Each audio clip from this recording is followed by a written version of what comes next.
जय संतोषी माँ। संतोषी माता व्रत कथा। एक गांव में एक बुढ़िया रहती थी जिसके 7 बेटे थे।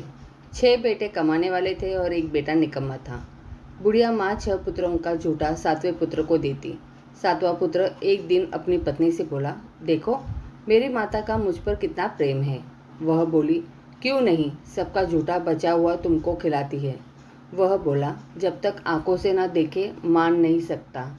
पत्नी ने हंसकर कहा, देख लोगे तब तो मानोगे।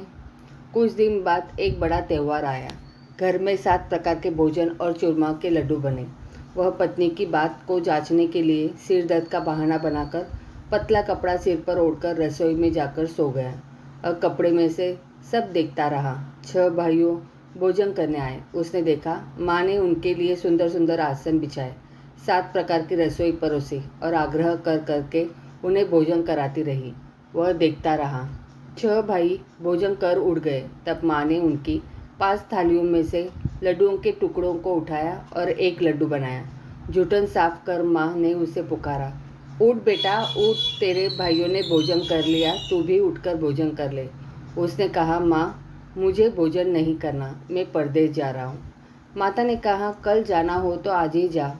वह बोला, हाँ हाँ जा रहा हूँ। यह कहकर वह घर से निकल गया। चलते समय उसे पत्नी की याद आई। वह गौशाला में कड़े थाप रही थी। वहां जाकर वह बोला, मेरे पास तो कुछ नहीं है, यह अंगूठी है, सो ले ले और अपनी कोई निशानी मुझे दे दे।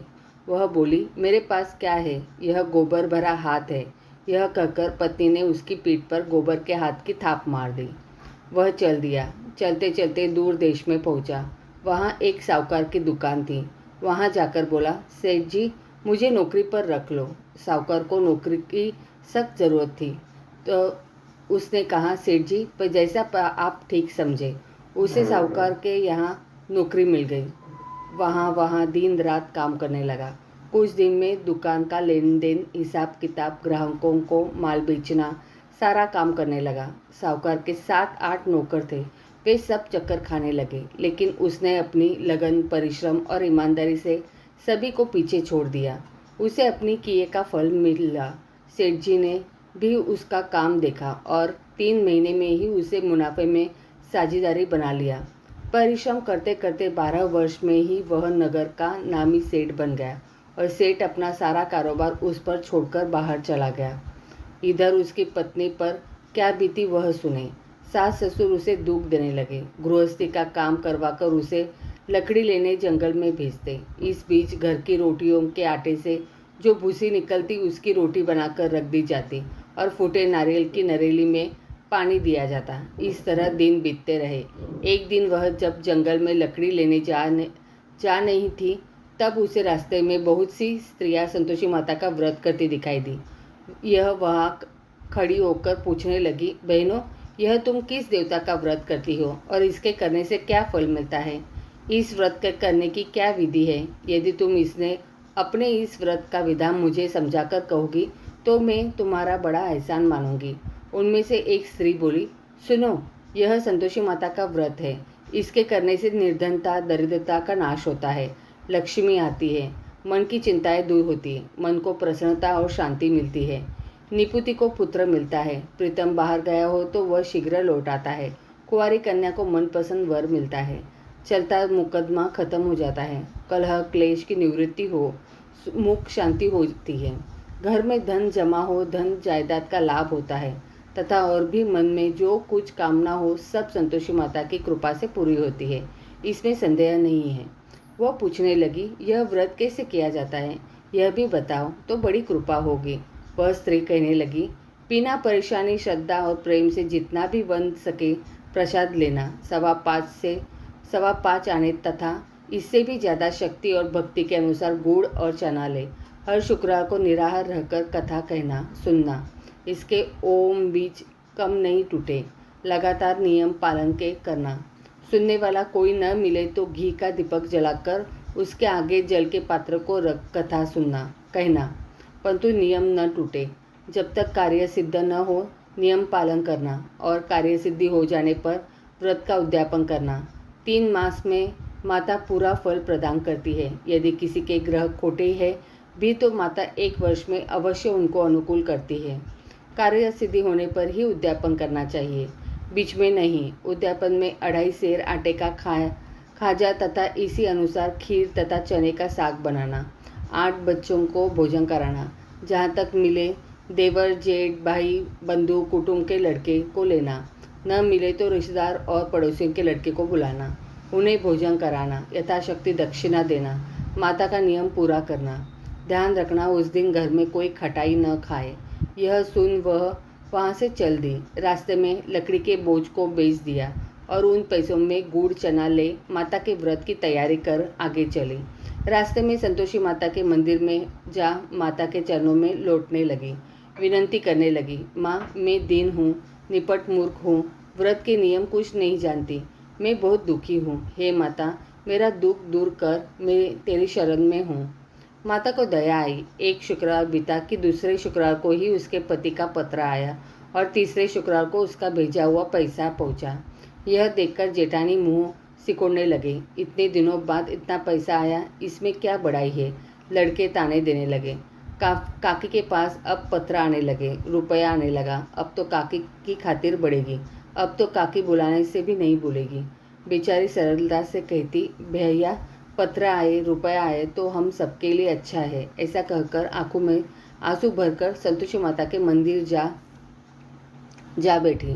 मातेश्वरी के चरणों में गिरकर रोने लगी। माँ ने तुमसे पैसा नहीं मांगा, मुझे पैसे से क्या काम, मुझे तो अपने सुहाग से काम है, मैं तो अपने स्वामी के दर्शन और सेवा मांगती।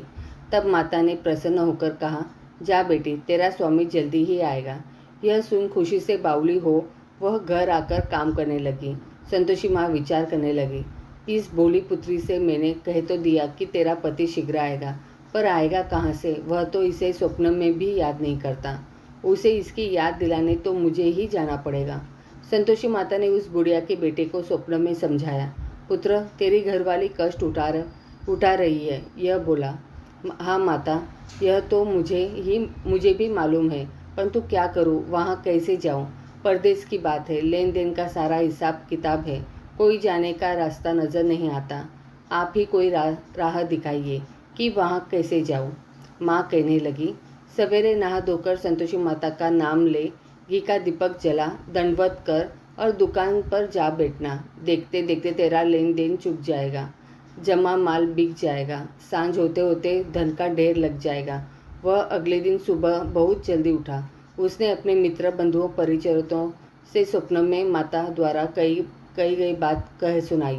वे सब उसकी बात सुनकर उसकी खिल्ली उड़ाने लगे। वे कहने लगे कि कभी सपने की बात भी सच होती है। एक बूढ़ा व्यक्ति बहुत समझदार था। वह बोला, देखो भाई मेरी बात मानो, इस तरह सच या झूठ कहने के बदले देवता ने जैसा कहा है वैसा ही करना, तेरा क्या जाता है। बूढ़े की बात मानकर नहा धोकर उसने संतोषी माता को प्रणाम किया। फिर भी घी का दीपक जलाकर दुकान पर जा बैठा। शाम तक धन का ढेर लग गया। वह हैरान हुआ। मन में संतोषी माता का नाम ले प्रसन्न हो घर जाने के वास्ते गहना कपड़ा व सामान खरीदने लगा। सब काम से निपट अपने घर को रवाना हुआ। उधर उसको पत्नी जंगल में लकड़ी लेने गई। लौटते वक्त थक जाने के कारण संतोषी माता के मंदिर पर विश्राम करने बैठ गई। यह तो उसका रोज रुकने का स्थान था। धूल उड़ती देख उसने माता पूछा, हे माता यह धूल कैसे उड़ रही है। माँ ने कहा, हे पुत्री तेरा पति आ रहा है, अब तू ऐसा कर, लकड़ियों के 3 बोझ बना, एक नदी के किनारे रख, दूसरा मेरे मंदिर पर और तीसरा अपने सिर पर रख। तेरे पति को लकड़ी का गड्ढा देखकर मोह पैदा होगा, यह वहाँ रुकेगा, नाश्ता पानी बना खाकर माँ से मिलने जाएगा। तू लकड़ी का बोझ उठाकर जाना और बीच चौक में गड्ढा डालकर 3 आवाज़ें जोर से लगाना, लो सासू जी लकड़ी का गड्ढा, लो भूसी को रोटी दो, नारियल खोपरे में पानी दो, आज कौन मेहमान आया है। संतोषी माता की बात सुनकर वह बहुत अच्छा माँ कहकर प्रसन्न मन से लकड़ियों के 3 बोझ बना लाई। एक नदी के तट पर, दूसरा माता के मंदिर पर रखा। इतने में ही मुसाफिर वहाँ आ पहुँचा। सूखी लकड़ी देख उसको इच्छा हुई कि अब यही विश्राम कर ले और भोजन बनाकर खा पीकर गाँव चले। इस प्रकार भोजन कर विश्राम कर वह अपने गांव में आ गया। उसी समय बहू सिर पर लकड़ी का गड्ढा लिए आई। उसने गड्ढा को आंगन में डाल जोर से 3 आवाज़ें दी। लो सासू जी, लकड़ी का गड्ढा लो, भूसी की रोटी दो, नारियल के खोपरे में पानी दो। आज कौन मेहमान आया है? यह सुनकर सास ने अपने दिए हुए कष्टों को भुलाने के लिए कहा, बहू तू ऐसा क्यों कहती है? तेरा मालिक ही तो आया है। बैठ, मीठा भात खाकर कपड़े गहने पहनना। पत्नी की आवाज़ सुनकर उसका स्वामी बाहर आया और उसके हाथ में पहनी अंगूठी देख व्याकुल हो गया। उसने माँ से पूछा, माँ यह कौन है? माँ बोली, बेटा तेरी पत्नी है। आज 12 वर्ष हो गए। जब से तू गया है तब से सारे गांव में जानवर की तरह भटकती फिरती है। कामकाज कुछ करती नहीं, 4 समय खाकर खाती जाती है। अब मुझे देखकर भूसी की रोटी और नारियल के खोपरे में पानी मांगती है। वह बोला, माँ मैंने इसे भी देखा है और तुम्हें भी। मुझे दूसरे घर की चाबी दो, मैं उसमें रहूँगा। ठीक है बेटा, जैसी तेरी मर्जी, कहकर माँ ने चाबी का गुच्छा बेटे के सामने रख दिया। उसने दूसरे घर को खोलकर सारा सामान जमाया। एक ही दिन में वहाँ राजा के महल जैसा ठाट बाट बन गया। अब क्या था, वह सुख भोगने लगी। अगला शुक्रवार उसने पति से कहा, मुझे संतोषी माता का उद्यापन करना है। पति बोला, बहुत अच्छा, खुशी से कर लो। वह उद्यापन की तैयारी करने लगी। जेठ के लड़कों को भोजन के लिए कहने गई।